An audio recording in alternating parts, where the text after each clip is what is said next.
Hello, today we'll continue with our series of lectures on behavioral science.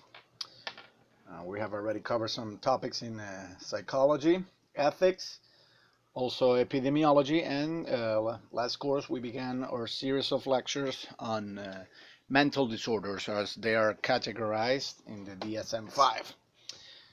Now we'll dedicate some more lectures to this all the way to the end of the course, because psychiatry is the field of medicine, or the branch of medicine that most relates to psychology, and USMLE, the USMLE pays a lot of attention to mental disorders. So we'll try to cover as many as we can over here. Obviously we can't cover them all because DSM-5 specifies more than 100 and we don't have the time to cover them all, but we'll cover the most important.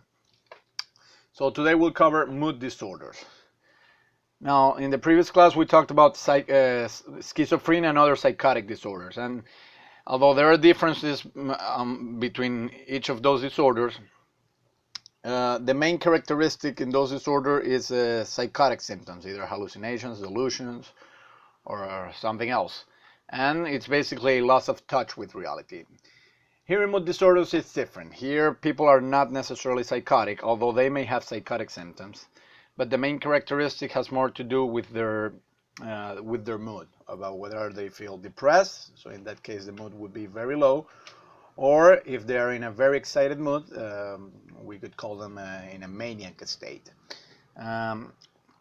So here the patient is not out of touch with reality. I mean, they still understand the world, but they may have some distorted vision of reality, and the psychotherapeutical treatment, at least according to the cognitive behavioral approach, is to make the patient understand that their vision of the world is distorted. This is especially the case when it comes to depression. Now remember that there is a particular disorder that's pretty much a combination of mood disorders and psychotic disorders, and that's schizoaffective disorder. We already covered it in the previous class. And in that disorder, the patient has symptoms of psychosis, and also they have symptoms of mood disorders, either bipolar disorder or depressive disorder. But you have to learn how to make the difference, because if the patient is either bipolar or has a major depressive disorder, in one of the mood episodes, either a manic episode or a depressive episode, they may have psychotic symptoms. But once that episode is over or it's in remission, then the symptoms disappear. If that is the case, that would not be schizoaffective disorder. In a schizoaffective disorder, the patient retains the psychotic symptoms even in the absence of mood episodes, but they still continue with their mood disorder. So we'll cover some of the mood disorders today. So what are mood disorders? Well, they're disorders characterized by a primary disturbance in an internal emotional state. So the patient may feel either somewhat worse than would be expected, and we usually call that dysthymia. Very much worse than would be expected, that would be depression. Somewhat better than would be expected, so that would be hypomania, and very much better than would be expected. We would categorize that as mania. Now keep in mind that these are not properly the DSM-5 criteria or the DSM-5 categorizations, but these are the initial categorizations, so we make sense of the diversity of mood disorders. So these are the categories of mood disorder, properly speaking. There is major depressive disorder.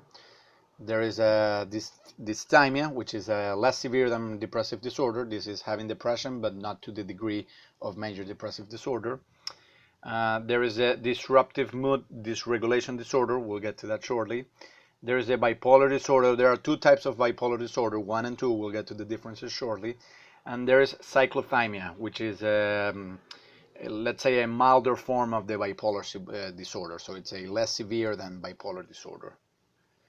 Now, as for the epidemiology of these disorders, well, there are really no major differences in socioeconomic groups, in ethnicities, or in nationalities. This is not the case with other mental disorders that we'll get to in future lectures, but in mood disorders there really is no major difference in these groups. In the case of men, between 5 and 12% are afflicted with major depressive disorder, whereas for women the prevalence is much higher. It's between 10 and 20%. So there is a 2-to-1 female to male ratio. So women are twice as likely as men to be diagnosed with any of these disorders. For the bipolar disorder, I'm sorry, we're talking here about major depressive disorder. For the bipolar disorder, the prevalence in the whole population, it's 1% overall, and there really is no sex difference. For the dysthymia, it's 6% overall, and it's up to 3 times more common in women. And for cyclothymia, the prevalence is less than 1% of the overall population, and again, there really isn't sex difference. So let's go to the first disorder that the DSM-5 specifies, and this is major depressive disorder. Now, very much as the name implies, well, this is a disorder when people feel depressed. Now, this doesn't mean that if you still feel sad one Sunday afternoon when it's raining, you should already be diagnosed with a major depressive disorder. I mean, it's normal for all of us to feel sad every once in a while, especially given certain circumstances. However, if the sad mood is persistent and it's severe and it impairs much of our functioning every day, then we have reason to believe that the patient may have to be diagnosed with some mood disorder, and the DSM-5 gives us some specifications about how to do that. So let's begin with major depressive disorder. Now, the DSM-5 tells us that in order to diagnose someone with this disorder, and the patient needs to have 5 or more of the following symptoms, and they have to be present for at least 2 weeks. So first of all, depressed mood. This is, feeling sad. Anhedonia. Anhedonia is the inability to feel pleasure. So if the patient was found pleasure in some activities in the past, and they no longer find pleasure in that, or they find no pleasure in anything else, that would qualify as anhedonia, which is a diminished interest in any other activity, or the inability to feel pleasure. So that's the second symptom. Significant weight loss or weight gain. Now, whenever I have encountered patients that have been diagnosed with a major depressive disorder, it's much more common that they lose weight. But there could also be a significant weight gain. So you should watch for those two. There are also sleep irregularities, so there is either insomnia, not being able to sleep, or hypersomnia, sleeping too much.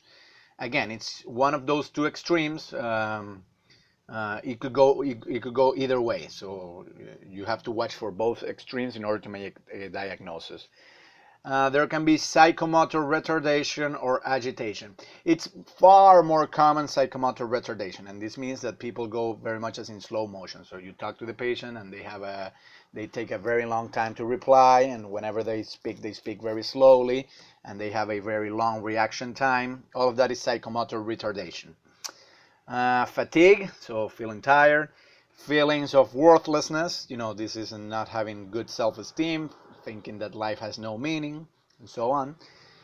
Diminished ability to concentrate, so not being able to carry on a task. And also suicidal ideation. Well, this is the idea, this is playing with the idea that they may kill themselves, and just imagining what the world would be like when they're not there, and how they would kill themselves, what they will do with their body after they kill themselves, and so on.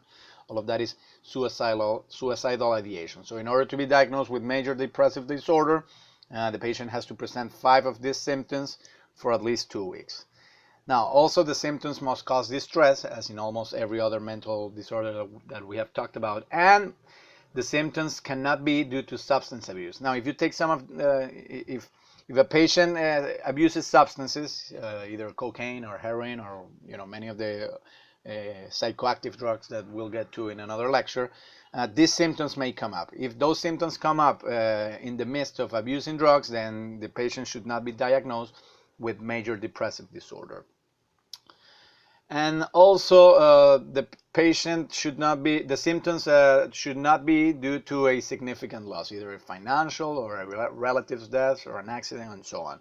And the DSM-5 tells us that, well, because it's normal for people when they grieve, or they have or when they face very difficult situations to develop those symptoms. What's really important here is how you overcome them. So just because you have for 2 weeks some symptoms due to a relative's death, that's not enough to be diagnosed with a major depressive disorder. And also the symptoms must not be explained by other mood or psychotic disorders. And there should be no history of maniac or hypomaniac episode. This has to do basically with differential diagnosis. So if the symptoms come up as a result of other other disorders, either psychotic or mood disorders, then they shouldn't be diagnosed with a major depressive disorder. So there should be also some specifications when it comes to this disorder. The psychiatrist should specify whether or not the patient has a seasonal pattern. Now, a seasonal pattern in tropical countries such as Venezuela, my country, this is not common at all because we don't have winter season or fall season. But in areas or in countries where the climate is a template or where there are seasons, there is a high risk of becoming depressed during the winter months. So these are called the winter blues. So if you're going to diagnose a patient with major depressive disorder, it's important to specify whether or not that depression comes from a seasonal pattern, whether or not they become more depressed as the winter approaches. And this is important to know because if you make that a specification, then the treatment would be different from a major depressive disorder without that specification. Because for the winter blues, well, the treatment could be an exposure to full spectrum light, and this has proven to be quite successful in elevating the mood and treating major depressive disorders. So receiving light and being exposed to light, to a full spectrum light, has some encouraging effects on the patients. And you must also specify whether or not the patient has some psychotic features. Now remember that these psychotic features, if they only appear when the depressive episode is very intense, then you should specify major depressive disorder. If the psychotic features continue even when there is no depressive episode, then maybe you should think of diagnosing schizoaffective disorder. Now, in major depressive disorder and in many other mood disorders, you always have to be on watch for suicide risk. Let's make clear, first of all, that it is a myth that people who threaten with suicide don't carry it out. So there is this idea that whenever someone says, I'm going to kill myself, everybody says, oh, he's just playing, don't pay attention to him, he's just threatening, he just wants attention. That may be more the case with patients with borderline personality disorder, which is different. It's quite different from patients with major depressive disorder. Perhaps in patients with borderline personality disorder, you could believe more that their suicide threats are more, histrionic than really intending to carry them out. But in the case of major depressive disorder or other mood disorders, when there is a threat of suicide, it should be taken seriously because it is a myth that people who threaten with suicide don't carry it out. There is an increased risk in patients with major depressive disorder for suicide, and the risk factors are, well, first of all, serious prior suicide attempts. So if someone in the past has already tried this, there's still the probability that they will try it again. If they are older than 45 years old, they are at a greater risk of suicide attempt. If they are alcohol dependent, if they have a history of rage and violent behavior, if they are men, and also some occupations are at a higher risk than other occupations when it comes to suicide. Usually those occupations or professions that are much more stressful. So, for instance, you physicians are at a higher risk than we liberal arts professors of killing yourselves, because, of course, your profession is much more stressful than our profession. So, physicians, dentists, police officers, attorneys, the unemployed, all those professions are at a higher risk of suicide risk. Depending on the method that is chosen in order to commit suicide, there is either a higher rate or a lower rate of lethality when it comes to attempting to kill yourself. So people are more likely to be more successful when trying to kill themselves if they shoot themselves, if they hang themselves, or if they jump from some building. The lower rate of lethality is more related to taking pills or slashing one's wrists.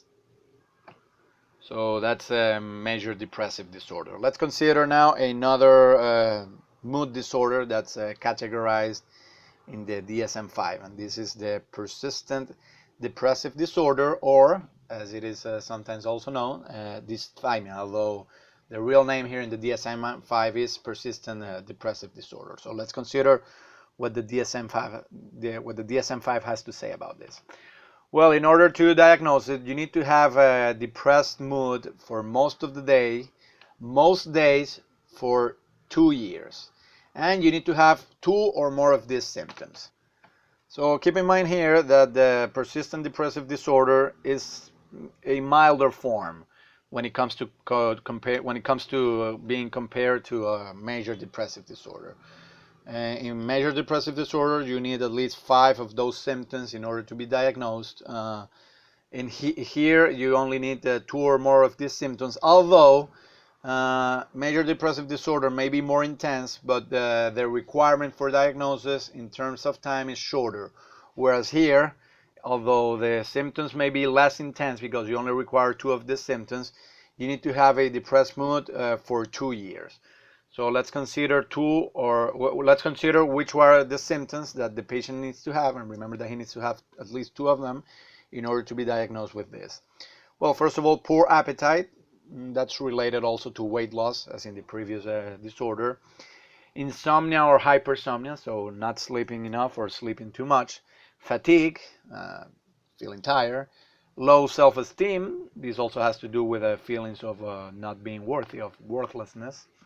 Poor concentration, and feelings of hopelessness. So, this is the idea that the world doesn't have meaning, that the world, there is nothing to do about it, the world, about improving things in life, because, it's really no use, there is no hope, and so on. DSM-5 also specifies that in order to make diagnosis of this persistent depressive disorder, the patient must have never been without symptoms A or B for more than 2 months. So in the previous symptoms, if there were more than 2 months, and the patient did not show these symptoms during that period, then the patient should not be diagnosed with this disorder. There may be criteria of major depressive disorder, and they may be present, but again, bear in mind that the difference here is in the intensity. This is a milder form, although it lasts longer. There should not be manic or hypomanic episodes, and you may ask, well, why not? Well, because this is a differential diagnosis for another disorder that we'll get to shortly, which is the bipolar disorder, bipolar 1 and bipolar 2, and we'll see the difference. In bipolar 1 and bipolar 2 disorder, there are manic and hypomanic episodes. So if those episodes are present, then we shouldn't diagnose with the patient with persistent depressive disorder. Another differential diagnosis is also schizoaffective or other psychotic disorder. So if there are psychotic symptoms here, then the patient should not be diagnosed with this. The symptoms should not be as a result of substance abuse. And of course, as in almost every other mental disorder, the symptoms must cause distress. So far, those are the disorders that have to do with a depressed mood. Now, before we get to the other disorders that also have to do with depressed mood, but are also alternated with not depressed mood, but with mania, that is to say the opposite of being depressed, very euphoric. And in those disorders, there's an alternation between those 2 states, so that's why they're called bipolar disorder. Before we get to that, we'll introduce here a new disorder that is categorized by the DSM-5, and that is the disruptive mood dysregulation disorder. So let's take a look at what this disorder is about. Well, the DSM-5 tells us that in order for a patient to be diagnosed with this, first of all, they may have temper outbursts. So this is, the patient may get very angry all of a sudden, and they may have trouble controlling their anger. and they may have a temper, so to speak. Of course, we're talking here in clinical terms, but in lay terms, it will be those people that are very moody and have a very hot temper. Okay. The temper outbursts are inconsistent with developmental level. Now, keep in mind, I mean, if you see a 2-year-old child, well, it's very likely that the 2-year-old child will be crying for almost anything, and the 2-year-old child, they're called terrible twos, not for nothing. I mean, they're called like that because they do have a short temper, and they have terrible temper, and if they don't get it their way, then they begin to cry, or they begin to kick the floor, or they begin to grunt, and so on.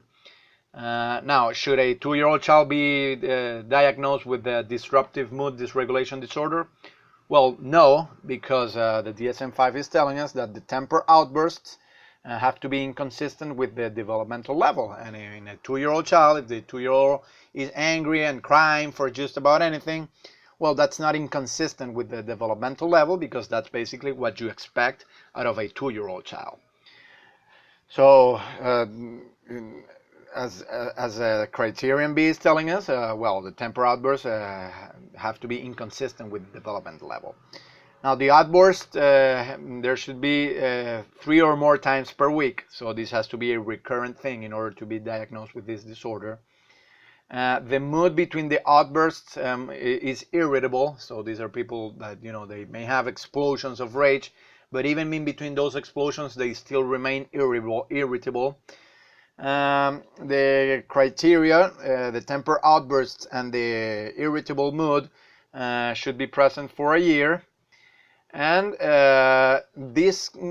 both the temper outbursts and the irritable mood should be present in at least 2 settings, either at home or at school or somewhere else. So if the person, this disruptive mood dysregulation disorder is it's more for teenagers and kids, right? Because as we see here, the criterion G is that the diagnosis must be between 6 and 18 years old. But this is why it must be kept in mind that the outbursts are inconsistent with the developmental level. But this is quite common in teenage years. But it's important, and we go back here to criterion F, that the outbursts happen in more than one setting. So if the kid is let's say a 14-year-old kid is very angry all the time, but only at home, but at school he behaves well and he doesn't have this irritable mood. So he only gets upset at home, but not at school, and he screams at his parents, but only at home and not at the teachers at school, and so on. Then you shouldn't diagnose this patient with this disorder, because he's only showing the irritable mood and the temper outbursts in one setting. And in order to diagnose it, the patient has to show these symptoms in at least 2 settings. So the age of onset must be before 10 years old. So if this begins after 10 years old, then it shouldn't be diagnosed as such. The patient should never have had a manic or hypomanic episode. There should not have been any major depressive disorder or another mental disorder. And the symptoms should not be due to medication or substance abuse. If the patient gets these symptoms due to medication or substance abuse, then that's another mental disorder. It's not a disruptive mood dysregulation disorder. So disruptive mood dysregulation disorder is basically a disorder for kids.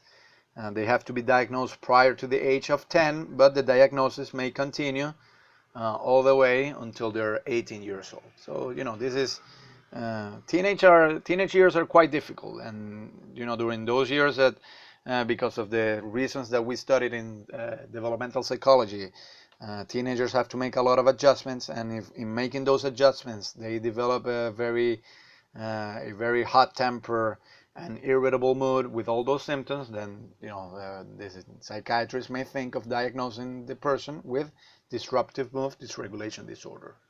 Okay, so let's consider now the bipolar disorders.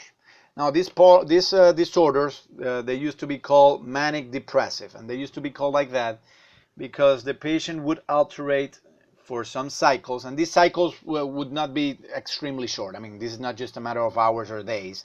If it's a matter of just hours or days, then we should maybe we should be thinking about borderline personality disorder, which is a very different disorder that we'll get to later on. Here, the swings from one mood state to the other, they're usually in cycles. So it could be a matter of weeks or even months. So in bipolar disorders, the patients may be in a depressive mood for some cycle, let's say a few weeks, and then they may turn very euphoric and they may enter into a maniac phase. Now, the difference between depression and maniac, well, we'll get to that shortly, but being depressed is being sad, not feeling, not wanting to do anything, not finding pleasure in anything, not having the spirit to do things, to carry them out. In mania, it is the opposite. I mean, it's really being excited. It's wanting to do everything. It's not wanting to stop, not needing to rest. Depressive patients tend to sleep more than not sleep. They tend to have more hypersomnia than insomnia. Maniac patients, they don't really have insomnia because they just don't want to go to sleep. And they feel that they're losing time if they go to sleep because they have so much stuff to do because they're very euphoric. So those are some of the characteristics of what mania is like. So in bipolar disorders, there are episodes of both mania and depression. In that case, it would be bipolar 1 disorder, or both hypomania and depression. In that case, it would be bipolar 2 disorder. Now, there is no mania without depression. So this is why the DSM-5 doesn't categorize manic disorder. Manic disorder does not exist. If you find a patient that is showing signs of being a maniac, then that patient is bipolar, either bipolar 1 or bipolar 2. And you can expect that sooner or later, that patient that's behaving like a maniac will eventually have a depressed mood. So all that euphoria, all that feeling of, being the king of the world, that will eventually crash. And usually the crash is very hard because, they're on top of the world, and all of a sudden they come way down. They will come all the way down to the bottom in terms of mood, and they may stay there for quite a longer time than they stayed up there when they were in the maniac phase of the disorder. So just to gather an idea of what a maniac patient may be like, well, maybe you remember Robin Williams, the famous actor, and he was diagnosed with bipolar disorder. And whenever he performed in many of his routines or some of his roles in movies, he was always very active. He was moving very fast and speaking very fast and making jokes all the time, and he had tremendous energy. And then all of a sudden we found out that he was not all that happy about it, because eventually he killed himself. And that came as a shock because, someone may wonder, well, how come someone that is so full of energy and so full of life all of a sudden decided to kill themselves? Well, again, it's because there is no mania without depression. And those people that seem to be very euphoric, and they're really suffering because maybe at that specific time they seem to be okay and they seem to be having a great time. But if you see underneath, you can see that after that short period of mania, they may be in a very depressed mood, and the suicide risk is high. And Robin Williams, who he was diagnosed and he understood that he lived with this condition, here is a quote from him. He says, "Do I perform sometimes in a maniac style? Yes. Am I a maniac all the time? No, and of course not. No one can be a maniac all the time." Remember, all those patients that have manic episodes, they eventually also have depressive episodes. Do I get sad? Asks Robin Williams. Oh yeah. I mean, just what I'm showing you in the screen is just it's just the surface. I mean, the patient may really look very excited, may look very happy, but deep inside they're very sad. Does it hit me hard? Oh yeah. So some people may think that being maniac is great, but no, this is something that's really a matter of concern. Okay, so let's take a look at what the DSM-5 has to say about bipolar disorder 1 and bipolar disorder 2. So let's look at the criteria. Well, first of all, the patient needs to have a manic episode. And a manic episode, remember, it's, well, at least 1 week of elevated mood. So, How do you know what elevated mood is? Well, we take a look at the symptoms here, but remember, it's more or less the opposite of depressive mood. So even if when you're depressed, you feel terrible, when you are in the maniac episode, you feel great. If when you are depressed, you speak very slowly, well, when when you're in a manic episode, you speak very fast, and so on. So at least 1 week of elevated mood, and you need to have 3 or more of these symptoms. First of all, inflated self-esteem. So this is the idea that you can do just anything because you are the king of the world. There's nothing that can stop you.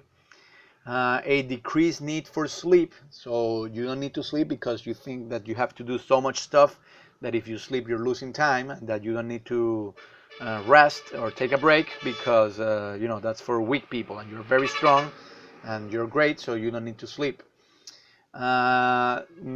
Extremely talkative. So whereas depressed people are not talkative at all because they're so depressed that they only, they're much concerned with themselves and not with anything else. Here with maniacs, they really want to talk. So they're extremely talkative, and they talk very fast. So there may be a flood of ideas. A lot of ideas may come to their mind. Now, keep in mind, this is a little bit disorder from speech disorganization in psychotic disorders. This is different. Flight of ideas, many ideas may come out of the patient, but they still keep a coherence. Whereas in speech disorganization, which is more common of psychotic people, first of all, they do not speak as fast. They are not as talkative as maniacs, and they just don't make sense. Whereas in people with a manic episode, they may talk a lot, and it may be hard to follow them because of how fast they're going and because of how many ideas there are, but they still keep a coherence. So there may be a flight of ideas, but this is different from a speech disorganization. Another symptom, distractibility. So yes, they are so excited that it's hard for them to concentrate on something particular, so they are easily distracted by other things. An increase in goal-oriented activity. So during manic episodes, patients may achieve great things. If you have the project of writing a book, well, if you're in a manic episode, you may write the book in just one night, for instance. And some of the great artistic achievements have been done by people suffering from bipolar disorder, and they manage to find great artistic creativity in the manic phase of bipolar disorder. So there's an increase in goal-oriented activity. So if you have a goal, well, if you are in the maniac phase, you are much more likely to achieve those goals because you just don't stop. You don't have a need to take a break or to rest. So if you propose to paint the house, well, you do it in just one stretch, and you don't stop until you finish it, and you have the energy to keep going and going and going. And this may all seem great, but there are some important risks. Another symptom here is risky activities. So if you have too much energy and you feel euphoric and so on, your judgment may be impaired. So you may engage in some risky activities such as sexual promiscuity. So you may just be sexually disinhibited and going to bed with just whoever comes across you. There's a lot of another risky activity that's very common in people with the manic episodes is gambling, shopping. Going on people that go on shopping sprees and so on, or gambling sprees. They're usually, not always, but they're usually suffering from bipolar disorder, and they do this stuff when they're in their manic phase. And of course, in order to be diagnosed, all of this must cause social impairment, and the manic episode is not attributable to medication or substance abuse. So remember, bipolar disorder 1 is a manic episode for at least 1 week with 3 of those symptoms, and also the symptoms that we consider for the depressive mood disorders. Now, we already took a look at the manic episode, and if there is manic episode and also the presence of the depressed mood, also the presence of symptoms for depressed mood, then diagnosis there would be bipolar disorder 1. Now, for bipolar disorder 2, it would be having the same symptoms of depressed mood, but also a hypomanic episode. Now, a hypomanic episode is pretty much like a manic episode, but in a milder form. So it should be an elevated mood for at least 4 days, whereas in the manic episode, it's for at least 1 week. And it should be the same symptoms as in mania that we already covered, and the symptoms, the episode, the hypomanic episode must not be concordant with the individual's normal state. So if a patient behaves in a given manner, but all of a sudden it's not normal for them to have a very high elevated mood, then that should be considered another criterion to diagnose a hypomanic episode. Now the change in mood should also be observable by others, but as in different from mania, the episode does not have to be severe enough to cause impairment. So this is one of the disorders, one of the mental disorders where the criterion for distress and impairment is not included. So if a manic episode causes distress, well, that manic episode should be diagnosed as part of bipolar disorder 1. If it doesn't cause impairment, then that should be diagnosed as a part of bipolar disorder 2. And also, the hypomanic episode should not be to drugs or medication. If you take cocaine, for instance, well, it's likely that you may have either a hypomanic or a manic episode, because cocaine, one of the effects of cocaine intoxication is precisely these feelings of euphoria and decreased need for sleep and goal-oriented activities and so on.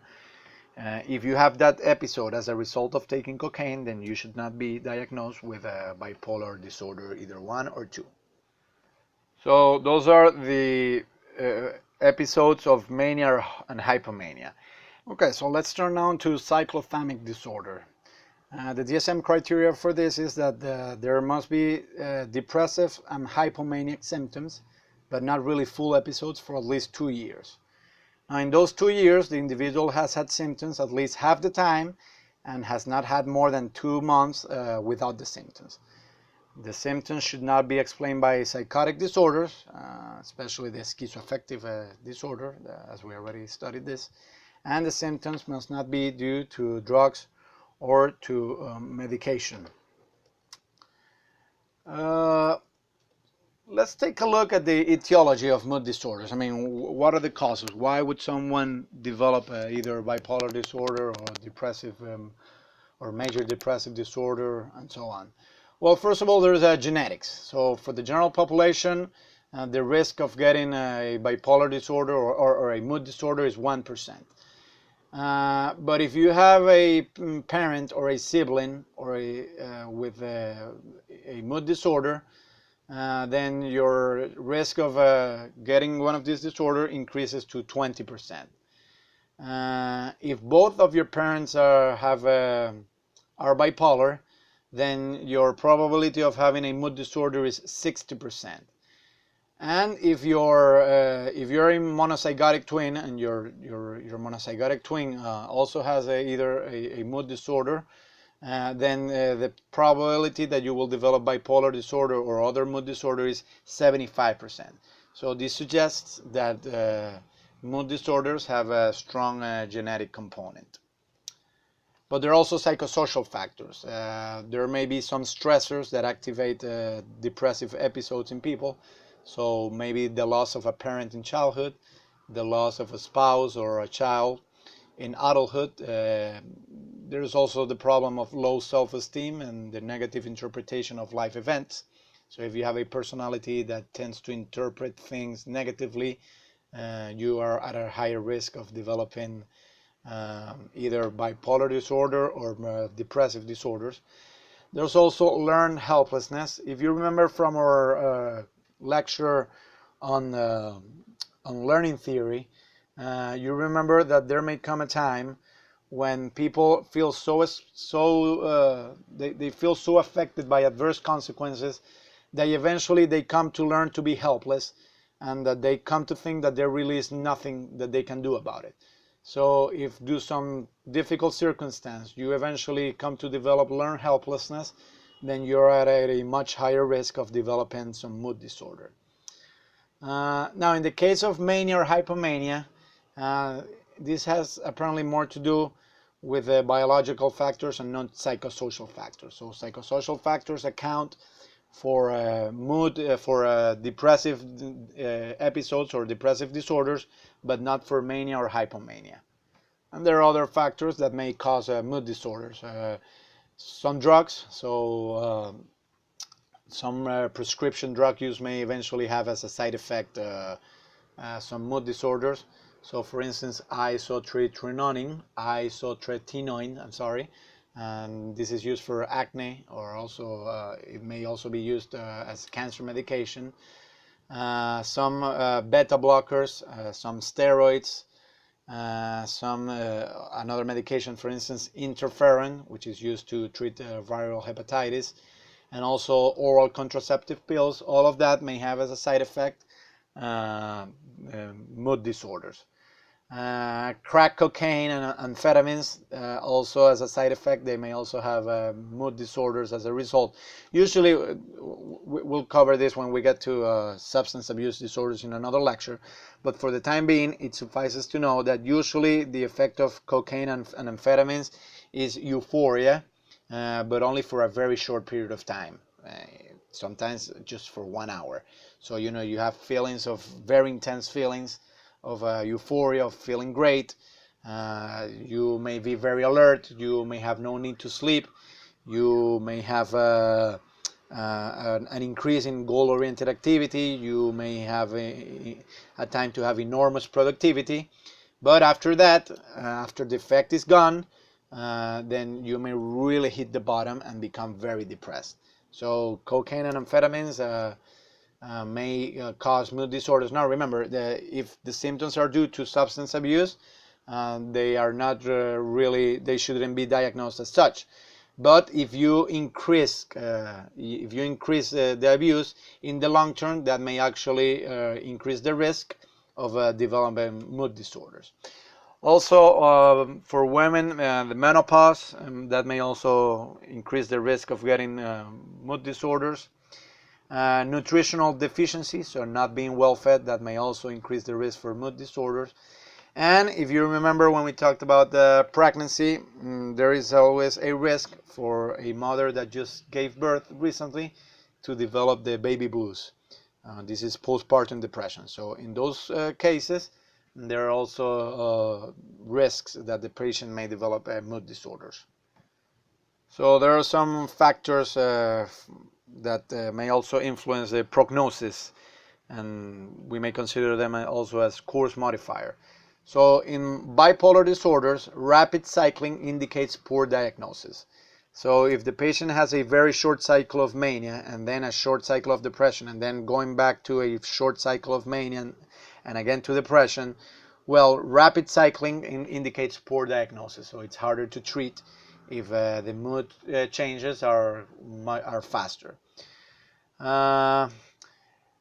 Factors that are associated with good prognosis is, well, first of all, good education. So the more education you have, the better chances are that you have a better prognosis. And as we have mentioned in other mental disorders, being married is a good predictor of good health. So if you're married and you have the support of a spouse or relatives, then that increases your chances of making some recovery, and that improves your prognosis.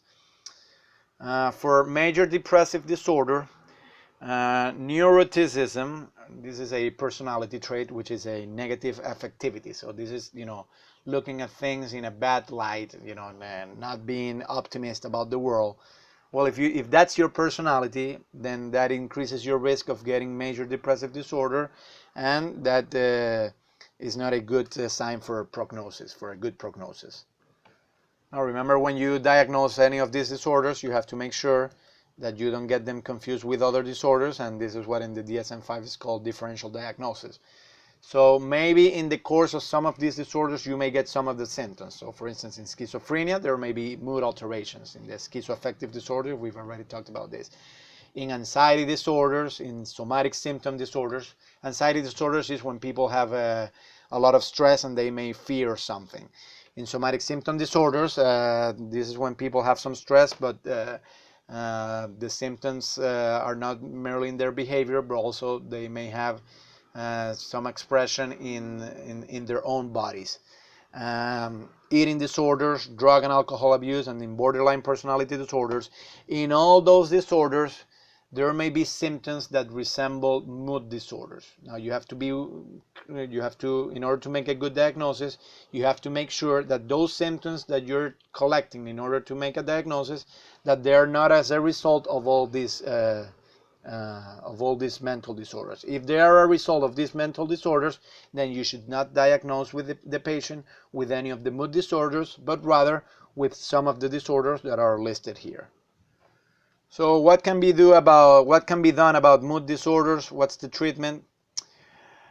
Well, unfortunately, mood disorders, and especially depression, especially major depressive disorder, they are untreated conditions because there is always a cultural stigma and the media stereotype that depressed people are weak, so that prevents patients from seeking attention. So it's important to let people know that if they feel depressed, well, help is out there, and they can get help. So unfortunately, only about 25% of patients with depression seek and receive treatment. When it comes to treatment, well, the pharmacological treatment is the most effective. And what's the pharmacological treatment for mood disorder? Well, for depression and dysthymia, first of all, there are SSRIs, and these are selective serotonin reuptake inhibitors. Now, if you have studied a little bit of neuroscience, you know that in the synapses, when the presynaptic neuron sends neurotransmitters to the other neuron, and the other neuron absorbs the neurotransmitter, there is always some neurotransmitter left in the synapses, and the original neuron that sent the neurotransmitter reuptakes it. Now, what the reuptake inhibitors do is that they prevent the sending neuron from doing this, so eventually there is more of the neurotransmitter available for the other neuron to take. So by blocking the reuptake of serotonin, which is an important neurotransmitter that's related to mood, well, by blocking the reuptake of this neurotransmitter, what the SSRIs do is that they increase the availability of serotonin in the synapse, and thus they improve mood. Apart from SSRIs, probably the most famous one is Prozac or fluoxetine. Apart from that, there are also selective norepinephrine reuptake inhibitors, or SNRIs. And well, these are effective because norepinephrine is another neurotransmitter that is also associated with mood. So by blocking or inhibiting the reuptake of this neurotransmitter, that allows for the postsynaptic neuron to receive more of this neurotransmitter, and that improves mood. So these are for basically depression and dysthymia. However, as with any medication, you have to beware of the side effects of both SSRIs and SNRIs. So the side effects for SSRIs are, first of all, insomnia, not being able to sleep, blurred vision, dry mouth, nausea, reduced libido, that is to say not enough sexual interest or sexual energy, and sexual dysfunction. There could be a mild suicide risk in adolescents who take this medication. In the case of SNRIs, also for SSRIs, there is a risk of serotonin syndrome, and this is that if you let too much serotonin go from one neuron to the other, that may cause an excess of serotonin, and that excess of serotonin may cause confusion, tremor, which is shaking, rapid heart rate, so that could be risky, high fevers, and seizures. So you must watch for all of this if you prescribe SSRIs as medication for depression. In the case of SNRIs, the side effects are nausea, dry mouth, dizziness, headaches, excessive sweating, tiredness, being tired, fatigue, insomnia, not being able to sleep, loss of appetite, and sexual dysfunction. There are some other pharmacological treatment for depression disorders, but they're not as favored by psychiatrists, but let's mention here them nevertheless. There are tricyclic treatments or tricyclic medication, and they're called tricyclics because the composition of this is that they're made up of 3 rings of atoms. So these are antidepressants, and what they do is basically they also block or inhibit the reuptake of serotonin and norepinephrine. And there are monoamine oxidase inhibitors, or MAOIs, and what they do is that they block the monoamine oxidase. And what monoamine oxidase does is that it breaks down neurotransmitters, both serotonin and norepinephrine. So by blocking the monoamine oxidase, what the monoamine oxidase inhibitors do is that, well, they allow for a better flow of serotonin and norepinephrine in neurotransmission, and both of those neurotransmitters play an important role when it comes to mood. Now also you should watch for some side effects here. So for the case of tricyclics antidepressants, dry mouth, blurred vision, sweating, racing heartbeat, increased sweating, and also urinary retention. So you might want to watch for that. And in the case of MAOIs, there may be some involuntary muscle jerks. There may be low blood pressure, reduced libido, or there may be some difficulty reaching orgasm, and there may be weight gain. Also, MAOIs may cause a hypertensive crisis, so this is high blood pressure, if they're combined with foods that are high in tyramine, such as wine or aged cheese. So both of these products that are high in tyramine, either wine or aged cheese, are contraindicated if the patient is taking monoamine oxidase inhibitors. Here is a chart with the antidepressant medication. So here are the generic names and the brand names for some of the SSRIs. You see there Prozac, which is the most famous one, but it's actually fluoxetine, the generic name. There are the SNRIs, and the tricyclic, and the MAOIs. So, those are the names. Let's talk now about that. All of those medications are for depressive disorders. Let's talk now about bipolar disorders. What's the pharmacological treatment here? Remember that bipolar disorder, it's an alteration between maniac and depressive episodes. The pharmacological treatment here, it's different. Here we're using mood stabilizers, and the most famous one is lithium. Now, in the case of lithium, the mechanism is not well understood. The hypothesis is that it might enhance serotonergic transmission. But the mechanism is not as well as understood as it is in SSRIs. I mean, in the case of those medications, the mechanism is much better understood. They're quite effective in treating manic episodes, but again, as in the other pharmacological treatments, there are side effects, and you have to watch them. So the side effects of lithium that's used for bipolar disorder are tremor, that is to say shaking, gastrointestinal symptoms, so symptoms of disruption in the digestive system, and weight gain. Other pharmacological treatment for bipolar disorder, it's also anticonvulsants. They may be good in order to treat mania. So some of the side effects here, you have to watch for them. They may also be nausea, tremor, dizziness, weight gain, and fatigue. Apart from pharmacological treatment, there are other treatments. So for depression and dysthymia, psychotherapists may recommend psychoanalytic therapy, interpersonal, family, behavioral, and cognitive therapy.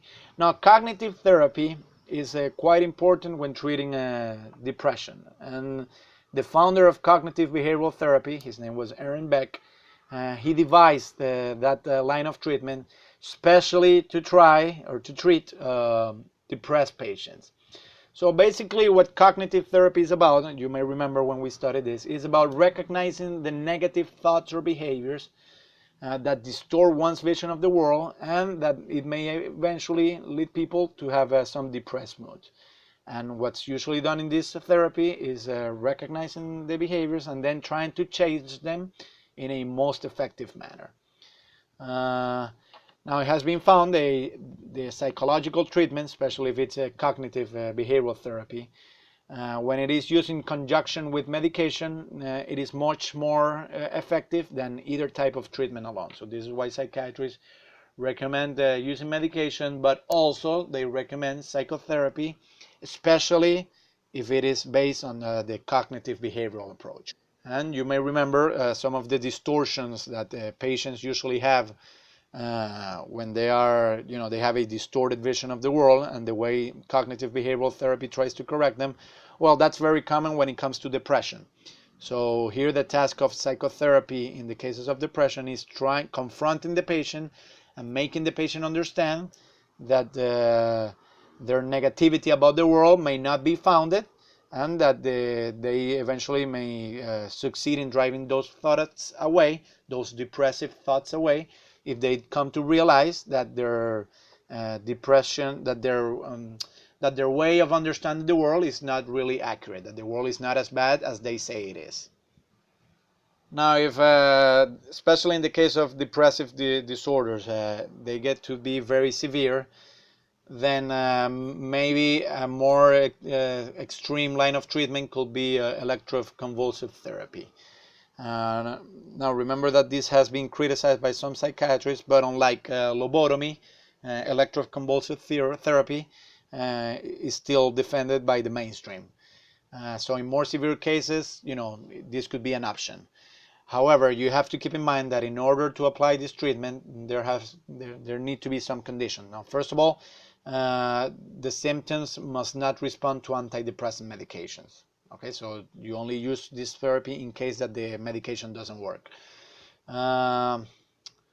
You should also keep in mind that you should use electroconvulsive therapy if the antidepressants are either too dangerous or have intolerable side effects. So keep in mind that antidepressant medication is not a free ticket. It does have some serious side effects. If the side effects are too great and too dangerous, then you may consider electroconvulsive therapy as an alternative. And you should also use electroconvulsive therapy if you need a rapid resolution of the symptoms. So, for instance, if you have a patient that is depressed and he's threatening with killing himself, and you have strong reason to believe that he may carry it out, and remember, you should always take this seriously, then pharmacological or psychotherapeutical treatment will not work, because those take a much longer time to work, and you need a rapid resolution of these symptoms because there is a great risk that the patient may kill himself. So in that case, you should use electroconvulsive therapy. Now, keep in mind that very much as in pharmacological treatment, in electroconvulsive therapy, there are also side effects, and you should consider them. There is memory loss, and there is also the risk of mortality. But the risk of mortality is not properly as a result of electroconvulsive therapy, but rather as a result of it may be as a result of the general anesthesia that is used in order to apply electroconvulsive therapy. Remember that unlike the past, right now electroconvulsive therapy is prescribed under general anesthesia. In the past, patients were usually not under anesthesia, and that's why it was severely criticized.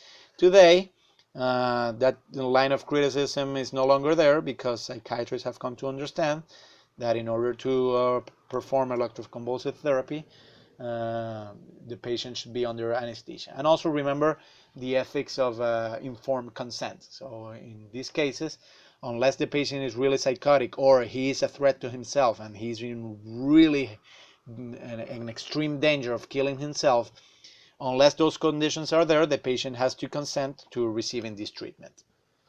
Okay, so that wraps up our lecture. Let's do a couple of USMLE questions as review of what was discussed today. So a 20-year-old man comes in complaining of headaches and a variety of aches and pains, which have been present for the past 6 months. He denies that he is sad or hopeless. After a 4-week trial of antidepressant medication, the patient's physical complaints have disappeared. So this patient was probably A, suffering from hypochondriasis, B, from dysthymic disorder, C, from cyclothymic disorder, D, from masked depression, or E, he was faking his symptoms for attention? Well, I would say the right answer here is D, masked depression. Just because a patient says that he doesn't feel bad and that he doesn't feel sad or hopeless, that doesn't mean that you should take his word for it. I mean, a good diagnosis and a good psychiatric interview is not just what the patient says, but also the way the patient behaves. And you have to be suspicious enough in order to understand that maybe what a patient says is not what really is going on. Here it's, if after applying antidepressant medication the symptoms went away, then it's quite likely that he was suffering from a depression, that he failed to acknowledge that he had it, but that he didn't indeed have it. So it would be masked depression. Let's cover another question. A 25-year-old male patient who is slow moving and has a flat effect is put on fluoxetine or Prozac. Remember that this is a variant of SSRI, or selective serotonin reuptake inhibitors. Within the 2 weeks, the patient is showing greatly increased activity level, flight of ideas, and pressure speech. In this patient, the medication has A, precipitated a manic episode, B, has had a toxic effect, C, had a delayed effect, D, increased anxiety, or E, increased depression. Well, it looks like here the right answer is A. The medication has precipitated a manic episode. The patient has symptoms of depression because he has a slow motion and flat effect, so he doesn't really respond to things that are going out there because he seems to be in a very low mood, and he's provided with an SSRI. But remember that by blocking the reuptake or inhibiting the reuptake of the selective reuptake of serotonin, that may actually take the patient to the other extreme of mood. So if from being very depressed to now having a very increased activity level and having flight of ideas and speaking too fast and having a lot of ideas when they speak, then that has precipitated a manic episode. Significant weight loss or weight gain. Now whenever I have encountered patients that have been diagnosed with a major depressive disorder, it's much more common that they lose weight. But there could also be a significant weight gain. So you should watch for those two. There are also sleep irregularities, so there is either insomnia, not being able to sleep, or hypersomnia, sleeping too much. Again, it's one of those two extremes. It could go either way, so you have to watch for both extremes in order to make a diagnosis. There can be psychomotor retardation or agitation. It's far more common psychomotor retardation, and this means that people go very much as in slow motion. So you talk to the patient and they take a very long time to reply, and whenever they speak very slowly, and they have a very long reaction time. All of that is psychomotor retardation. Fatigue, so feeling tired. Feelings of worthlessness, this is not having good self-esteem, thinking that life has no meaning, and so on. Diminished ability to concentrate, so not being able to carry on a task. And also suicidal ideation. Well, this is the idea, this is playing with the idea that they may kill themselves, and just imagining what the world would be like when they're not there, and how they would kill themselves, what they will do with their body after they kill themselves, and so on. All of that is suicidal ideation. So in order to be diagnosed with major depressive disorder, the patient has to present 5 of these symptoms for at least 2 weeks. Now, also the symptoms must cause distress, as in almost every other mental disorder that we have talked about, and the symptoms cannot be due to substance abuse. Now, hello, today we'll continue with our series of lectures on behavioral science. We have already covered some topics in psychology, ethics, also epidemiology, and last course we began our series of lectures on mental disorders as they are categorized in the DSM-5. Now we'll dedicate some more lectures to this all the way to the end of the course, because well, psychiatry is the field of medicine, or the branch of medicine that most relates to psychology. And USMLE, the USMLE pays a lot of attention to mental disorders. So we'll try to cover as many as we can over here. Obviously, we can't cover them all because DSM-5 specifies more than 100, and we don't have the time to cover them all, but we'll cover the most important. So today we'll cover mood disorders. Now, in the previous class, we talked about schizophrenia and other psychotic disorders. And although there are differences between each of those disorders, the main characteristic in those disorders is psychotic symptoms, either hallucinations, delusions, or something else. And it's basically a loss of touch with reality. Here in mood disorders, it's different. Here, people are not necessarily psychotic, although they may have psychotic symptoms. But the main characteristic has more to do with their mood, about whether they feel depressed. So in that case, the mood would be very low. Or if they are in a very excited mood, we could call them in a maniac state.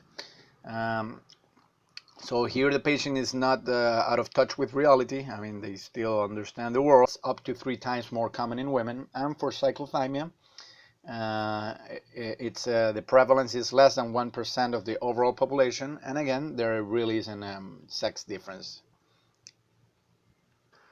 So let's go to the first disorder that the DSM-5 specifies, and this is major depressive disorder.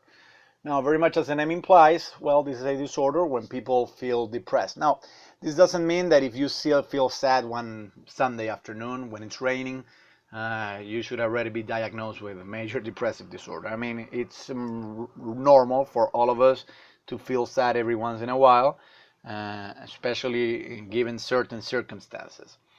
However, if the sad mood is persistent and it's severe and it impairs much of our functioning every day, then we have reason to believe that the patient may have to be diagnosed with some mood disorder, and the DSM-5 gives us some specifications about how to do that. So let's begin with major depressive disorder. Now, the DSM-5 tells us that in order to diagnose someone with this disorder, the patient needs to have 5 or more of the following symptoms, and they have to be present for at least 2 weeks. So first of all, depressed mood. This is, feeling sad. Anhedonia. Anhedonia is the inability to feel pleasure. So if the patient was found pleasure in some activities in the past, and they no longer find pleasure in that, or they find no pleasure in anything else, that would qualify as anhedonia, which is a diminished interest in any other activity, or the inability to feel pleasure. So that's the second symptom. But they may have some distorted vision of reality, and the psychotherapeutical treatment, at least according to the cognitive behavioral approach, is to make the patient understand that their vision of the world is distorted. This is especially the case when it comes to depression.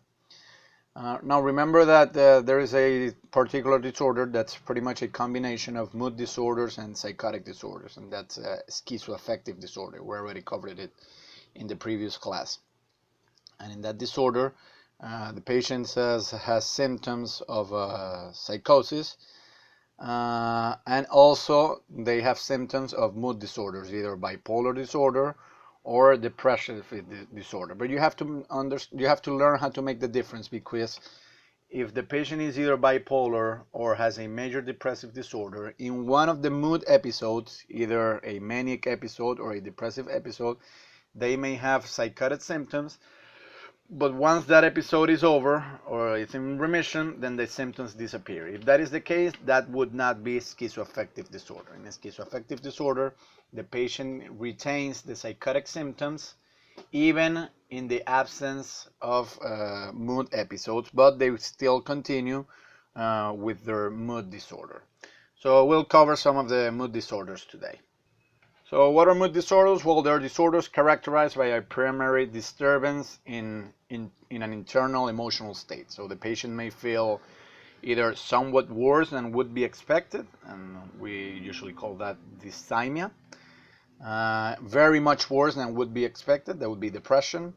Somewhat better than would be expected, so that would be hypomania. And very much better than would be expected. We would categorize that as mania. Now keep in mind that these are not properly the DSM-5 criteria or the DSM-5 categorizations, but these are the initial categorizations, so we make sense of the diversity of mood disorders. So these are the categories of mood disorder, properly speaking. There is major depressive disorder. There is a dysthymia, which is less severe than depressive disorder. This is having depression, but not to the degree of major depressive disorder. There is a disruptive mood dysregulation disorder. We'll get to that shortly. There is a bipolar disorder. There are two types of bipolar disorder, 1 and 2. We'll get to the differences shortly. And there is cyclothymia, which is, let's say, a milder form of the bipolar disorder. So it's a less severe than bipolar disorder. Now, as for the epidemiology of these disorders, well, there are really no major differences in socioeconomic groups, in ethnicities, or in nationalities. This is not the case with other mental disorders that we'll get to in future lectures, but in mood disorders there really is no major difference in these groups. In the case of men, between 5 and 12% are afflicted with major depressive disorder, whereas for women the prevalence is much higher. It's between 10 and 20%. So there is a 2-to-1 female to male ratio. So women are twice as likely as men to be diagnosed with any of these disorders. For the bipolar disorder, I'm sorry, we're talking here about major depressive disorder. For the bipolar disorder, the prevalence in the whole population it's 1% overall, and there really is no sex difference. For dysthymia, it's 6% overall, and